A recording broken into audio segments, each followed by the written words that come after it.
Puji Tuhan, haleluya. Bapak Ibu, banyak orang bertanya kepada saya dan beberapa orang juga bertanya, istri saya sempat bertanya, bagaimana dengan perang yang terjadi saat sekarang ini ya, antara Israel, Amerika dan Iran. Ya, apakah ini sebuah tanda-tanda yang perlu kita perhatikan? Ya, Bapak Ibu, apa yang terjadi hari ini merupakan sebuah tanda. Segala sesuatu dalam kehidupan kita itu merupakan tanda. Ada sesuatu yang Tuhan ingatkan kepada kita apa yang harus kita lakukan. Perang yang terjadi di depan kita ini bukan sesuatu yang biasa, tapi ini sebuah tanda yang harus menjadi perhatian bagi kita sendiri dan bagaimana kita harus berlaku, bersikap, berbuat sebagai orang yang percaya kepada Tuhan. Keguncangan di depan sangat luar biasa, Bapak Ibu. Ya, kalau perang ini terus berlanjut, maka pasti akan ada goncangan-goncangan secara ekonomi pasti terjadi di depan kita. Ya, beberapa negara sudah menaikkan, 80 negara sudah menaikkan harga BBM-nya. Ya kan, Singapura terakhir kemarin saya lihat 56.000 per liter. Ya, kita Indonesia yang masih bertahan. Ya masih bertahan 10.000, Pertalite-nya, Pertamax-nya 12.300. Ya, masih bertahan. Kita berdoa terus bertahan. Ya, Bapak Ibu, Tuhan tolong. Tapi kalau itu terjadi, memang firman Tuhan sudah menyatakan bahwa tanda-tanda itu terjadi. Ya, kalau kamu mendengar deru perang, ya bangsa akan bangkit melawan bangsa, raja akan bangkit melawan raja. Itu merupakan tanda bahwa kesudahan sudah ada di depan mata kita. Ya, itu merupakan sebuah tanda. Ya, katakan dengan saya tanda. Ya, tanda itu artinya apa? Peringatan. Ya kan? Kalau Bapak Ibu jalan di jalan ada tanda rambu lalu lintas, itu artinya peringatan. Tidak boleh parkir. Kalau tanda huruf P ada garis segini tidak boleh parkir. Ya kan? Tanda, ya, sebuah simbol tanda yang dimana kita tidak boleh melakukannya atau menjadi sebuah peringatan apa yang harus kita lakukan. Bukan berarti kita berkata itu perangnya Amerika, perangnya Israel, perangnya Iran, itu Timur Tengah aja. Tapi dampaknya Bapak Ibu hari ini sangat luar biasa. Ya, kalau betul-betul minyak tidak bisa jalan, ya kita harus siap-siap harga BBM-nya naik, harga beras akan naik dan lain sebagainya akan naik. Ya, kesulitan bisa terjadi di depan mata kita. Nah, apa yang harus kita lakukan Bapak Ibu? Ya, banyak orang berkata bahwa di depan ada prinsip seperti ini, penderitaan itu sering membuat seorang itu merasa tidak kuat. Bahkan bisa memicu keinginan untuk menyerah, bahkan meminta Tuhan mencabut nyawanya karena beratnya beban hidup. Ya. Banyak orang di depan yang tidak akan tahan menghadapi penderitaan, menghadapi kesulitan, Bapak Ibu. Ya. Menghadapi segala hal yang buruk, banyak orang tidak tahan. Bahkan ada yang mengatakan penderitaan itu dapat menjadi alat iblis untuk membuat manusia merasa sengsara, putus asa, dan jauh dari Tuhan. Nah, sekarang bagaimana kita menghadapi kesulitan itu? Apa yang harus kita persiapkan sebagai orang percaya, sebagai anak Tuhan ketika kita harus atau mengalami kesulitan itu? Apa yang harus kita lakukan? Itu yang menjadi penting.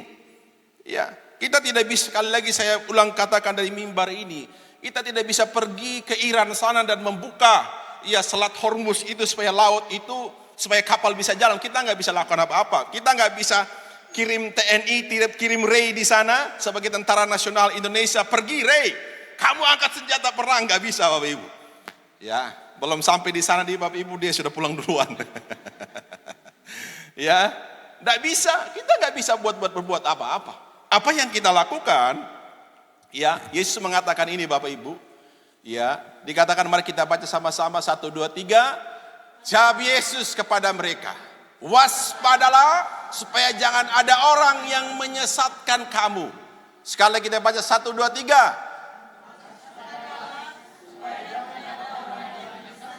Nah, baca yang ditebalkan aja. 1, 2, 3. Ya, katakan di samping kiri kananmu, waspadalah. Waspada itu artinya hati-hati, ya kan? Hati-hati, ya. Apa yang terjadi saat sekarang ini mengingatkan kepada kita untuk kita harus waspada, harus hati-hati, ya. Apa yang harus kita persiapkan, apa yang harus kita lakukan, dan bagaimana kita harus hidup. Bapak Ibu, minggu-minggu ini adalah minggu Prapaskah, atau banyak gereja bilang ini minggu sengsara. Ya, minggu penderitaan Tuhan Yesus. Untuk pergi ke salib, untuk bisa melihat kemenangan, dan untuk kita bisa dibenarkan, untuk kita bisa mengalami kebangkitan dalam hidup, Yesus harus mengalami yang namanya penderitaan. Dan penderitaan yang dialami Yesus itu bukan penderitaan yang biasa. Tekanan fisik dialami. Israel sudah dijajah pada waktu itu, Bapak Ibu. Israel dijajah oleh Roma. Ya, kondisi politik di Israel pada waktu itu dijajah oleh Roma. Mereka tidak punya kekuatan secara politik, Bapak Ibu. Yesus ada dalam kondisi sebagai mana dia bangsa, dia rakyat yang terjajah. Belum lagi kondisi agama yang semua hancur pada saat itu, dan Yesus hadir di situ, dan banyak orang benci dengan Tuhan Yesus. Sampai murid-murid pun dibenci oleh para pemuka agama. Dan itu sebuah tantangan bagi murid-murid Yesus. Di tengah kondisi minggu sengsara, minggu penderitaan itu, Bapak Ibu, itu menjadi sebuah penentuan bagi murid-murid Yesus. Beberapa minggu yang lalu saya sudah bicarakan tentang Yudas. Ya, di tengah kondisi tekanan yang tidak mudah, bisikan-bisikan orang, bisikan-bisikan para pemuka agama, bisikan-bisikan saudaranya, bisikan-bisikan keluarganya yang berusaha untuk membuat dia jauh dari Tuhan, yang menarik dia untuk dia mengkhianati Yesus. Akhirnya bisikan itu berhasil, Bapak Ibu, dan membuat Yudas mengkhianati Yesus di tengah penderitaan yang dialami oleh Tuhan Yesus. Padahal Yesus sempat menyatakan bahwa sebentar lagi aku akan mati.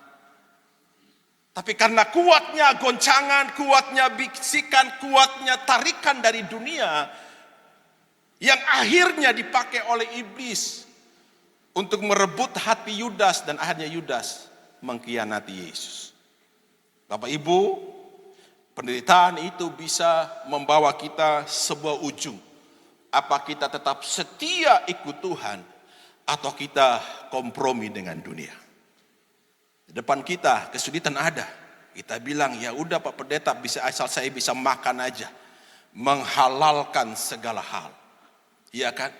Hidup dengan tidak mencerminkan sebagai anak Tuhan demi untuk bisa makan. Ya, orang bisa sikut kiri, sikut kanan untuk bisa bertahan hidup. Hanya untuk bisa makan. Orang bisa melakukan banyak hal di tengah kesulitan yang ada di depan kita, Bapak Ibu. Nah, ini yang perlu kita persiapkan. Saya diingatkan Tuhan untuk mempersiapkan saya dan saudara menghadapi kondisi yang sulit. Apalagi di hari-hari ini kita lagi dalam minggu sengsara. Mengingatkan kepada kita bagaimana penderitaan yang Yesus alami. Apa yang kita harus lakukan. Mari kita lihat bersama-sama. Ya, Alkitab kita dalam Lukas pasal yang ke-22. Ayat yang ke-54 sampai ayat yang ke-62. Lukas pasal yang ke-22.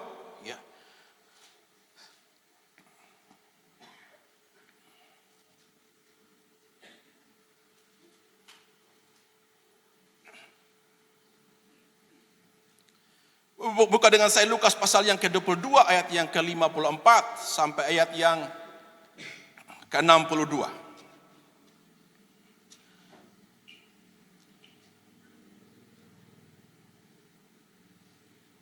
Ya. Pak Markus tolong bacakan dengan cepat. Ya, Bapak Ibu, saya ada lagi radang, jadi suara saya agak serak-serak. Ya, serak-serak menyenangkan pasti. Ya. Silakan Pak Markus, ayat yang ke-54 sampai ayat yang ke-62. Mari kita simak bersama-sama di atas, Bapak Ibu, saya lihat. Mereka menangkap Yesus dan membawa dia ke rumah imam besar. Sementara itu Petrus mengikuti dari jauh. Di tengah-tengah halaman rumah itu orang memasang api dan mereka duduk di tengah-tengah mereka. Seorang hamba perempuan melihat dia duduk dekat api. Ia mengamat-ngamatinya lalu berkata, orang ini juga bersama dia. Lanjut. Namun Petrus menyangkal. Katanya, aku tidak kenal dia, Bu. Tidak berapa lama kemudian seorang yang lain melihat dia lalu berkata, engkau juga orang dari mereka. Namun Petrus berkata, bukan aku, Pak. Kira-kira sejam kemudian seorang lain berkata dengan tegas, sungguh orang ini juga bersama dia, sebab ia juga orang Galilea. Namun Petrus berkata, Pak, aku tidak tahu apa yang engkau katakan. Seketika itu juga, sementara ia berkata, berkokoklah ayam. Lalu berpalinglah Tuhan memandang Petrus. Teringatlah Petrus bahwa Tuhan telah berkata,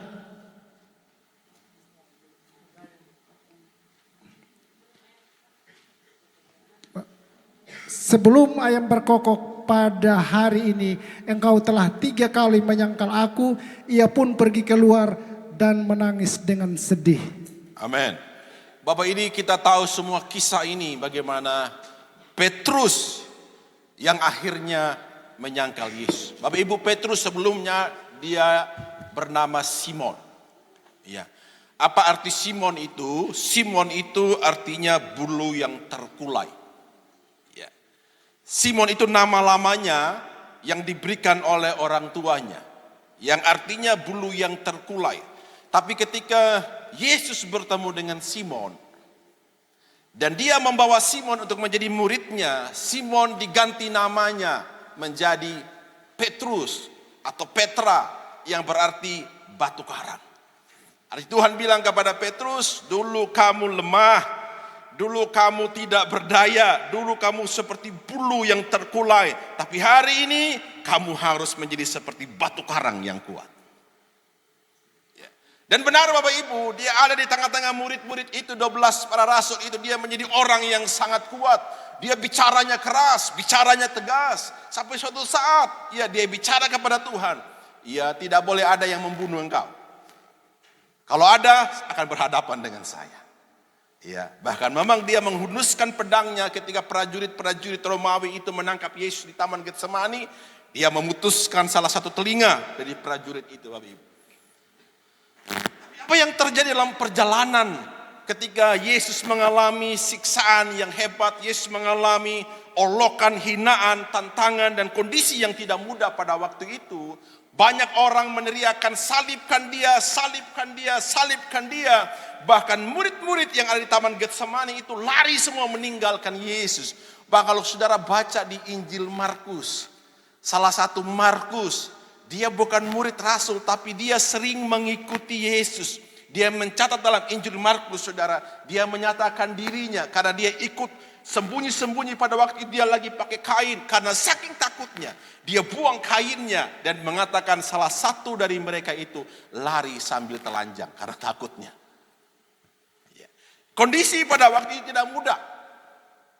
Apa yang kita mau belajar?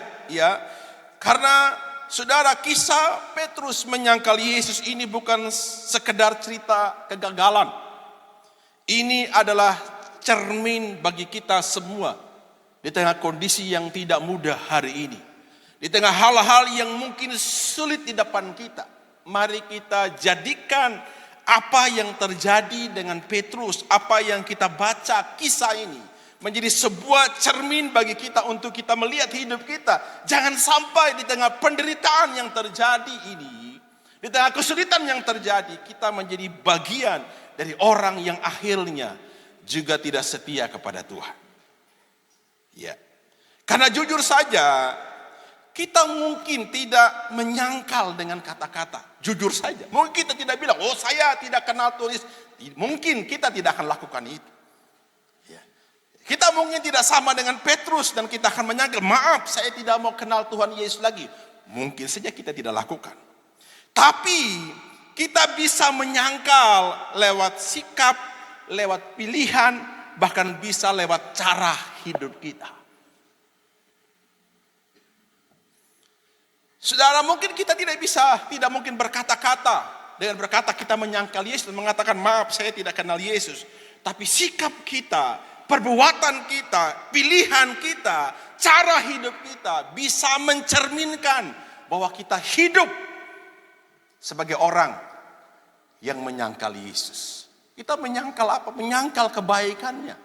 Kita menyangkal apa? Menyangkal kalau kita orang yang ditebus oleh Kristus. Kita menyangkal apa? Kita menyangkal bahwa kita adalah orang yang dibenarkan.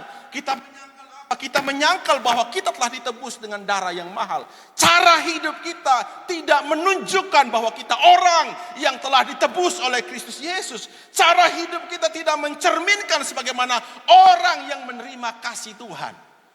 Cara hidup kita tidak mencerminkan sebagai orang yang bersyukur kalau kita hidup hari ini, kalau kita masih makan hari ini, kalau kita masih bisa bernapas hari ini, semua karena kasih Tuhan.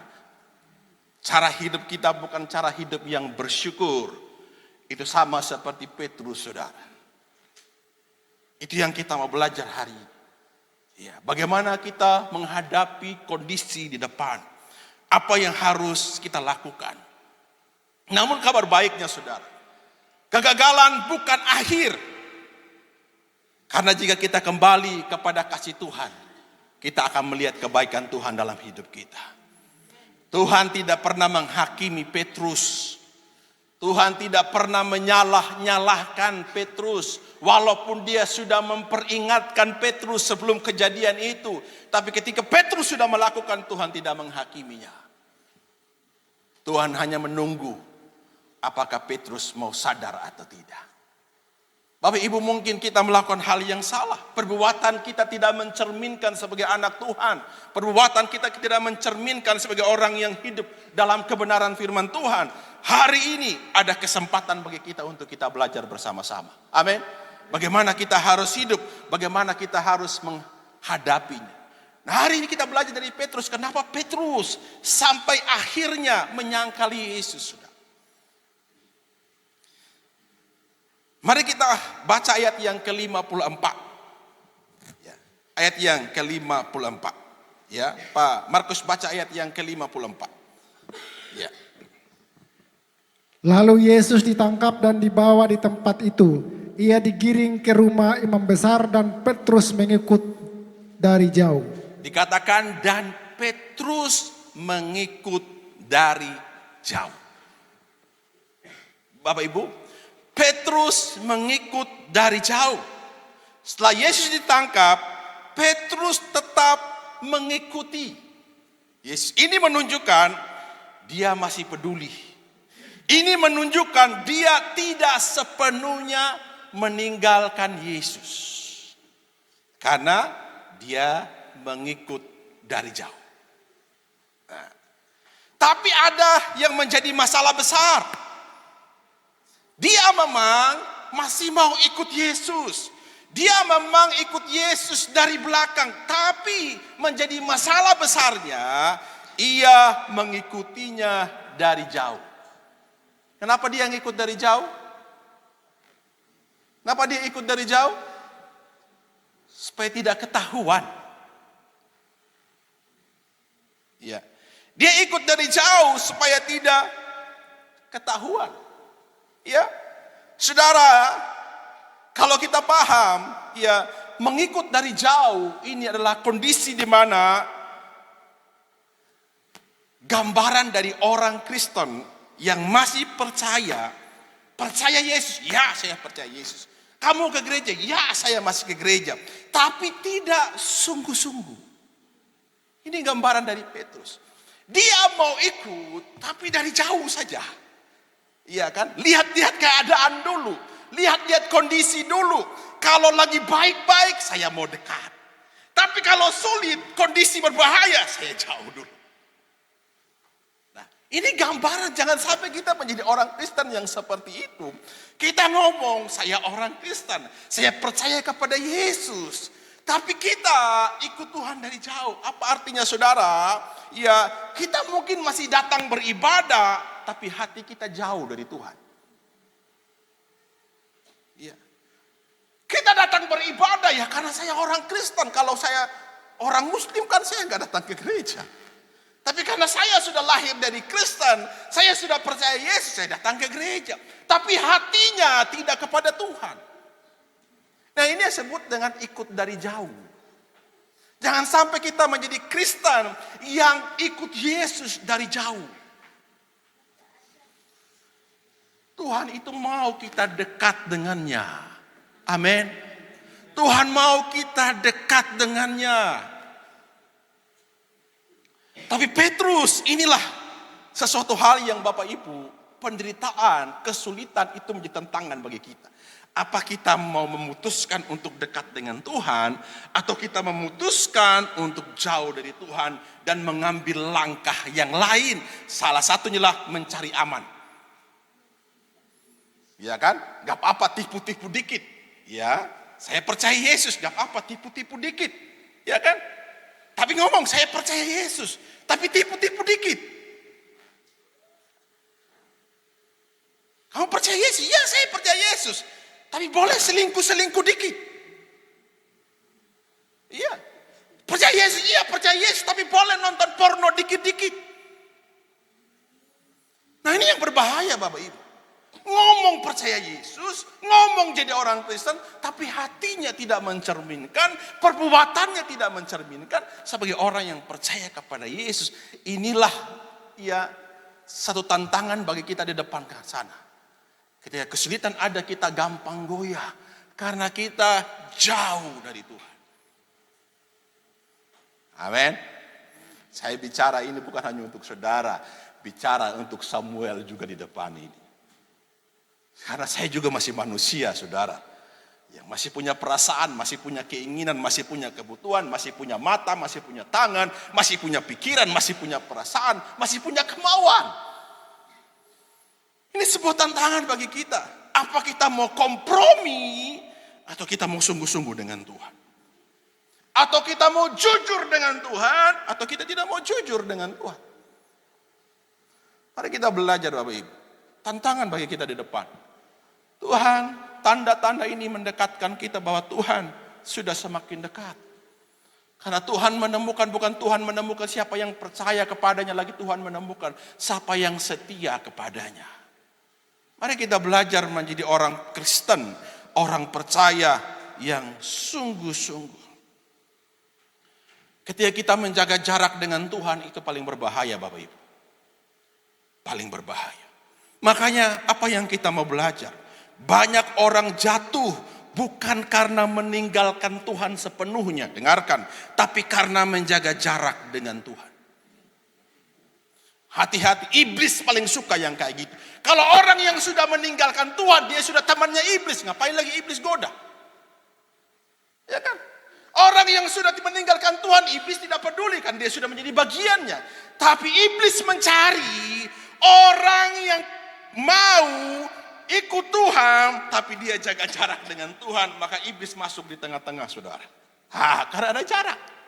Iblis balik badan dan mengatakan, selamat datang, saya ada bersama denganmu. Hati-hati, mari. Kalau baca firman dengan benar. Jangan Senin Kamis. Itu bolong namanya. Kalau ada bolong-bolongnya, ya bahaya Bapak Ibu. Ya, mari serius, berdoa dengan serius. Bekerja dengan serius. Hidup dengan benar. Sungguh-sungguh. Mungkin kita bilang, Pak Pendeta, ada apa-apalah. Sedikit-sedikit Pak Pendeta. Bapak Ibu, jangan pernah belajar ya untuk seperti itu. Hari ini sebuah refleksi bagi kita semua. Sebuah hal yang menjadi perenungan bagi kita semua.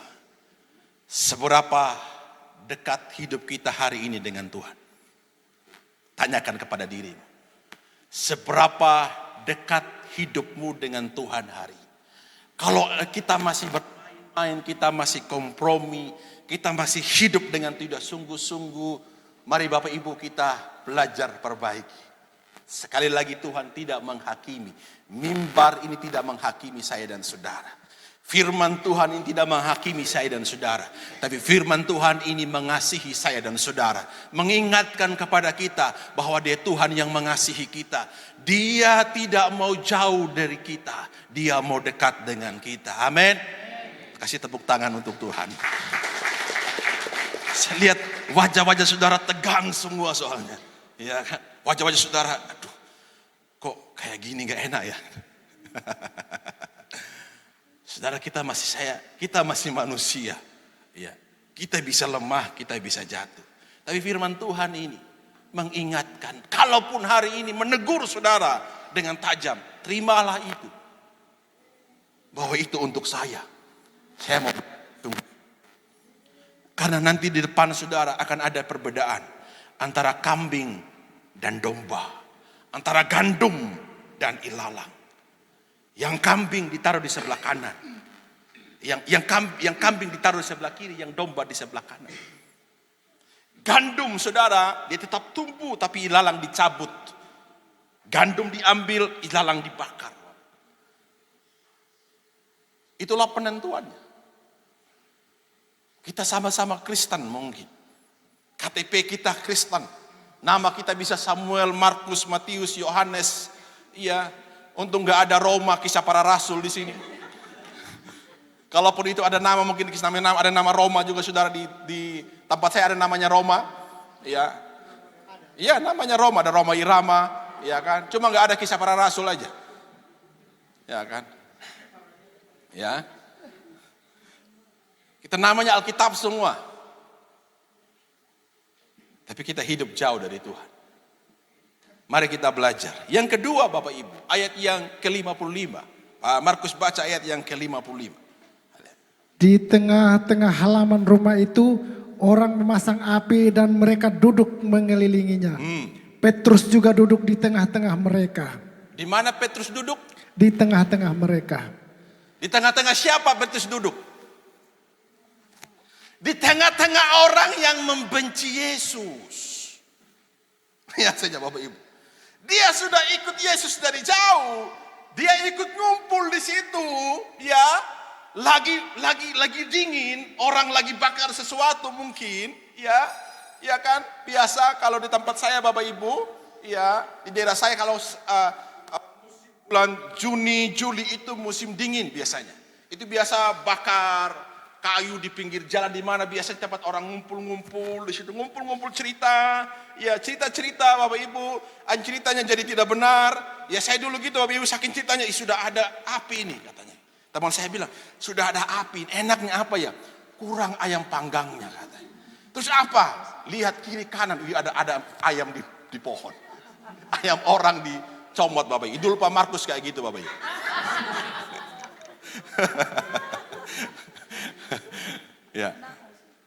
Ya udah jadi ayam panggang, ya.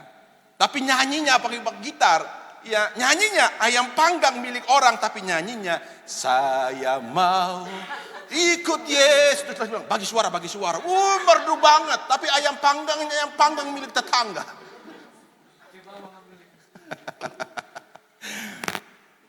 Ini yang berbahaya Bapak Ibu.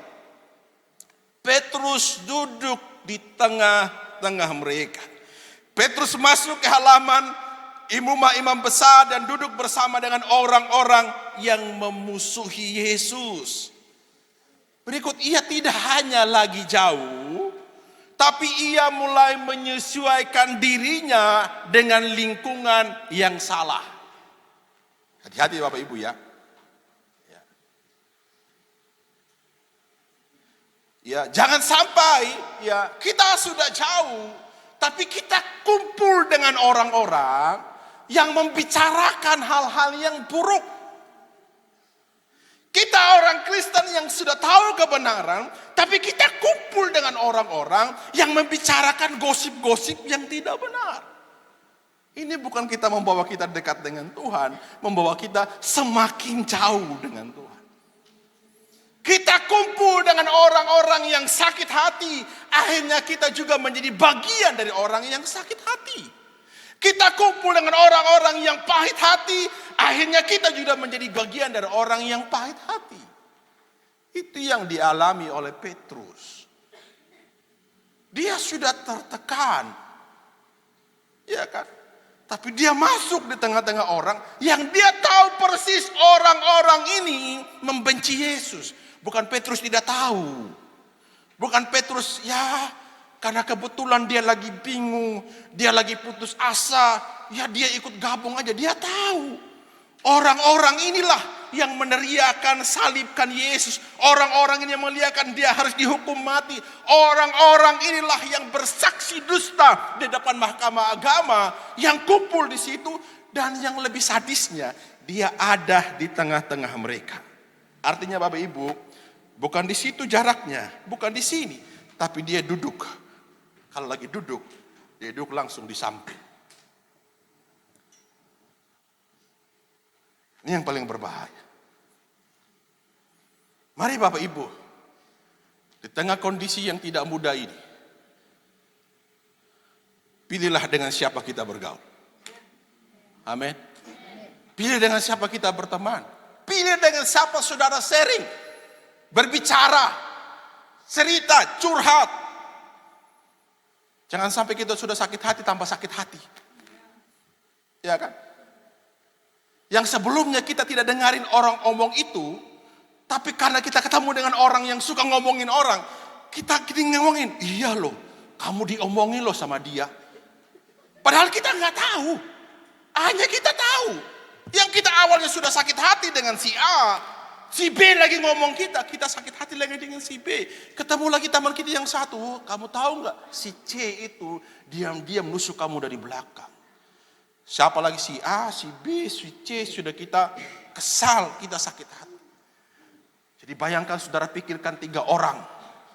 Belum saudara pikirkan memasak apa hari ini. Ya, belum saudara pikirkan nanti bensin mau naik.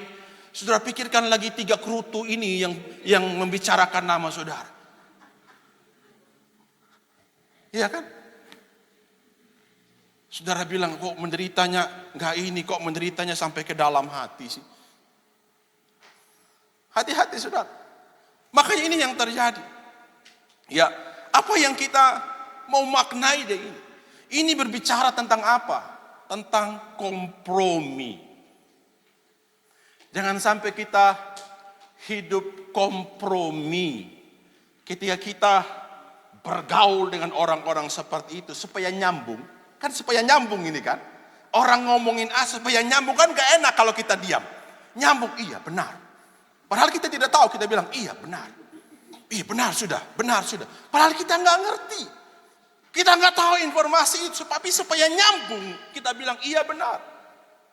Awalnya kita hidup benar, akhirnya tidak benar. Karena supaya nyambung aja ngomongan. Kita kompromi. Di satu lagi ada minum ini, gak enak, nolak. Ya. Supaya nyambung ngomongannya. Ya. Itu yang paling berbahaya. Jangan sampai saudara, kita menjadi orang Kristen yang kompromi dengan dosa. Tidak boleh. Orang dia hidup boleh kayak gitu, jangan jadikan hidupmu kayak gitu. Dia boleh tidak benar, silakan. Tapi saya memilih hidup benar. Cara hidupnya seperti itu silakan. Tapi cara hidupmu harus seperti itu. Saya selalu menekan kepada anak saya Brian yang kebetulan dia ada di sini. Saya selalu ingatkan. Kalau teman-temanmu kayak gitu, kamu gak boleh kayak gitu. Kamu harus menunjukkan sebagai anak Tuhan. Kan dari antara semua kontingen dari Baldi hanya dia jadi orang anak Kristen di situ. Yang anak Tuhan. Saya bilang kamu harus tunjukkan kamu anak Tuhan. Kalau mereka suka kayak gitu, kamu gak boleh kayak gitu. Walaupun ketemu kumpul sama-sama, tidak mudah bagi, saya tahu tidak mudah bagi anak saya karena dia harus wajib kumpul bersama-sama. Awalnya waktu pertama kali dia masuk Bapak Ibu, setiap hari harus ke pura. Saya pendeta, anak saya setiap hari harus ke pura. Saya sok Bapak Ibu. Ya. Saya istilahnya mereka saya melambung. Saya telepon ke teman saya di sana. Ya. Teman saya yang kebetulan kenal dan dia punya kedudukan di sana, saya telepon, Pak, itu anak saya setiap hari ke pura. Bapak Ibu langsung disidak. Ya, ditanya kenapa harus ke pura. Tapi memang ternyata itu wajib. Karena itu pura itu bukan berarti dia pergi ke pura, dia pergi sembahyang, bukan. Saya baru paham juga ketika sudah terlanjur. Mereka ada kumpul, ada rumah di situ, memang di situ dekat pura. Tapi bukan dia berarti dia masuk ke situ sembahyang, enggak. Mereka kumpul di situ, kontingen mereka. Tapi karena saya mendengar itu tidak punya pengalaman tentang itu, saya agak gimana gitu kan. Setiap hari anak saya pergi ke pura, ngapain dia? Lama-lama dia sudah jadi orang kayak gitu kan, pikiran saya seperti itu. Tapi saya salah mikirkan Bapak Ibu. Tapi saya kasih tahu dia, kamu boleh kumpul dengan mereka yang tidak mengenal Tuhan. Tapi situ kamu harus tunjukkan sebagai kamu orang yang mengenal Tuhan.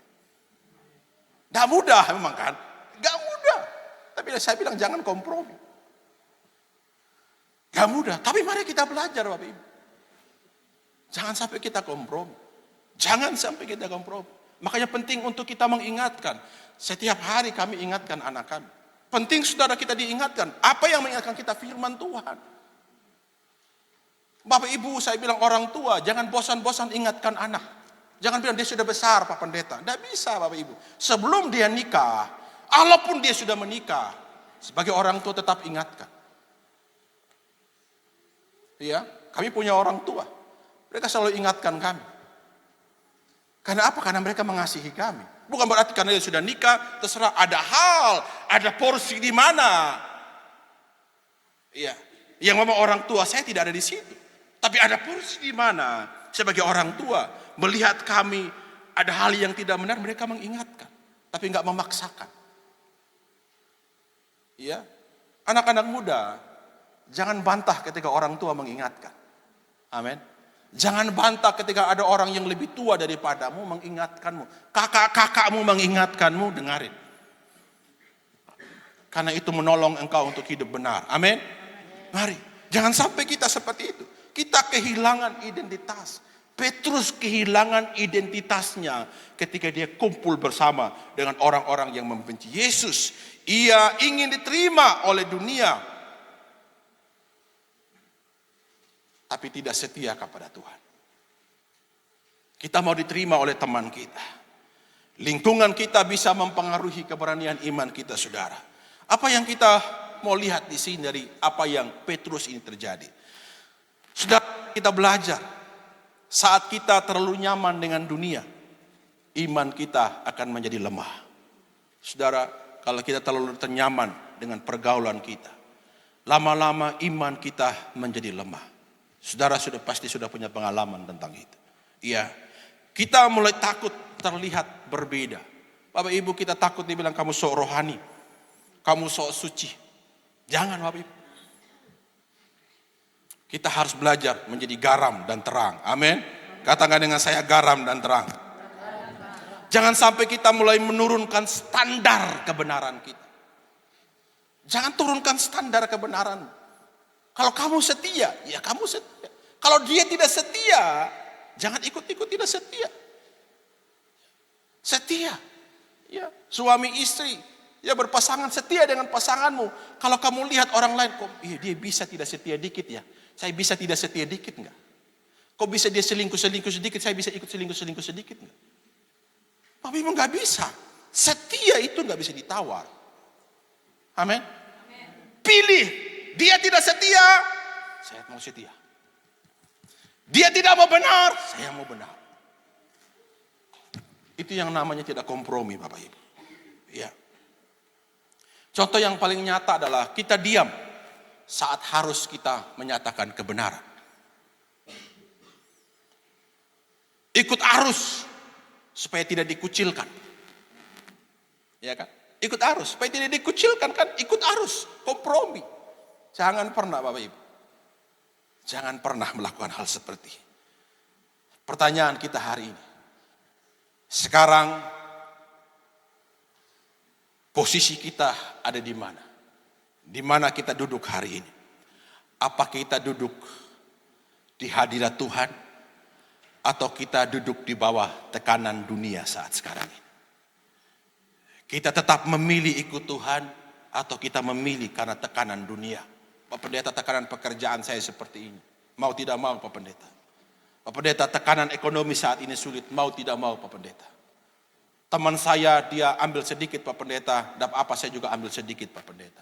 Teman saya mencuri Pak Pendeta, saya juga boleh mencuri Pak Pendeta. Posisi kita di mana hari ini? Jangan sampai, mungkin kita tidak ngomong saya tidak percaya Yesus, tapi perbuatan kita menyatakan sebagai orang yang tidak percaya Yesus. Itu sama dengan kita menyangkal Yesus. Yang ketiga saudara, terakhir. Ayat yang ke-57. Coba Pak Uwi bacakan ayat yang ke-57.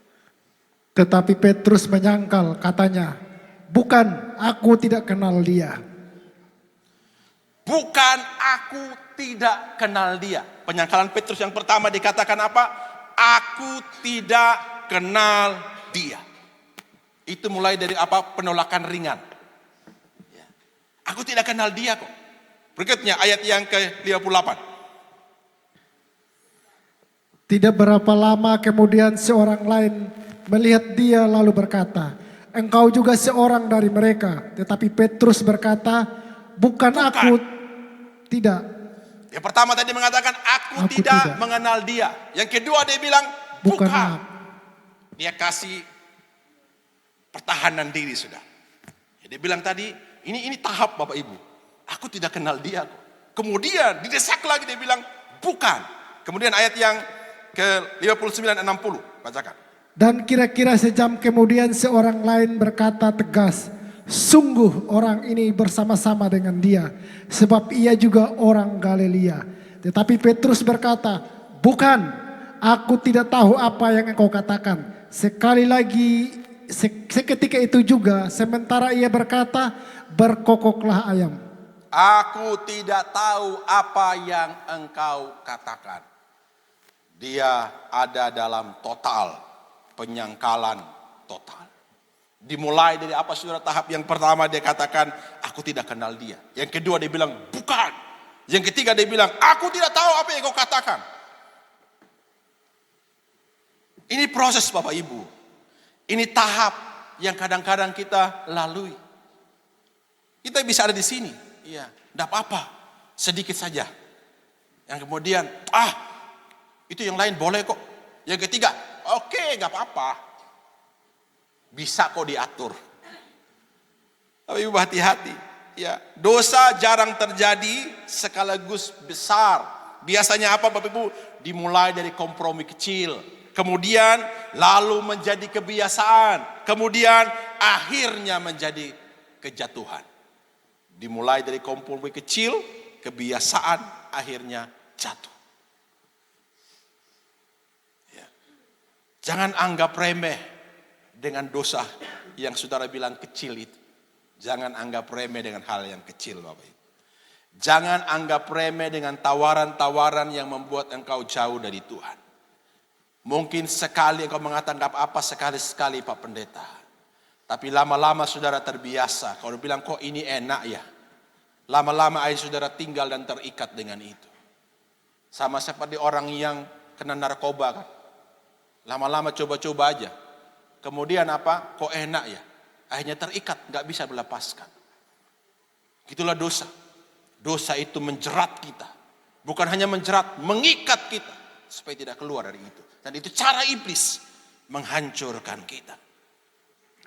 Prinsip apa yang kita mau belajar? Kegagalan besar sering dimulai dari mana kesetiaan kecil yang diabaikan. Kegagalan besar dimulai dari kesetiaan kecil yang diabaikan.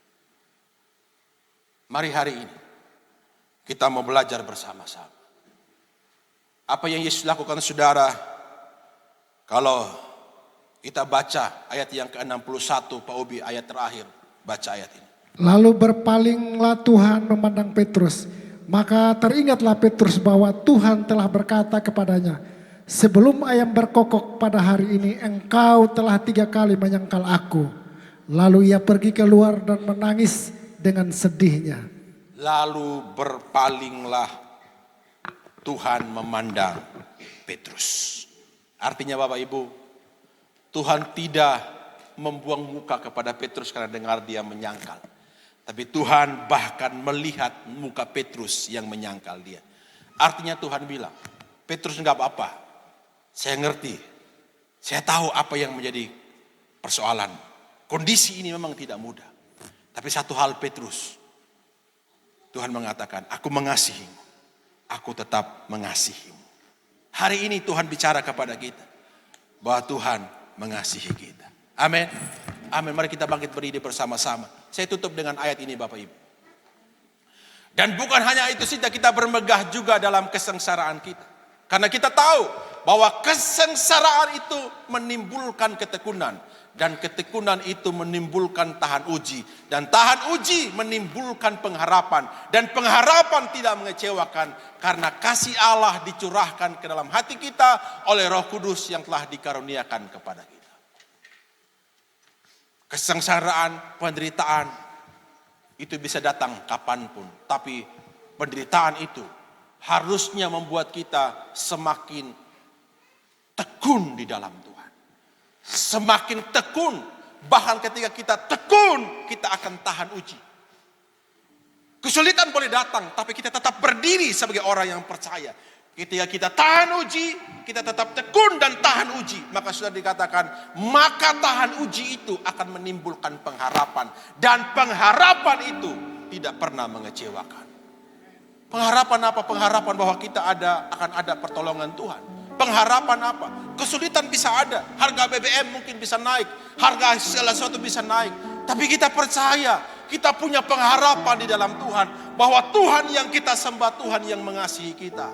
Tuhan yang kita sembah, Tuhan yang memelihara hidup kita.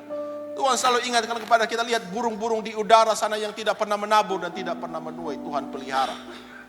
Apalagi kita yang dikasihinya. Pasti Tuhan memelihara hidup kita. Hari ini mari ambil keputusan. Ikut Tuhan dengan sungguh-sungguh. Jangan jauh dari Tuhan. Mari kita belajar untuk tidak kompromi dengan dunia ini. Jangan tinggal di lingkungan yang membuat engkau jadi dari Tuhan. Tapi mari kita sadar bahwa kita bisa jatuh di dalam dosa kapanpun. Jangan pernah kompromi dengan hal-hal yang kecil. Jangan pernah kompromi dengan hal-hal yang membawa kita jauh dari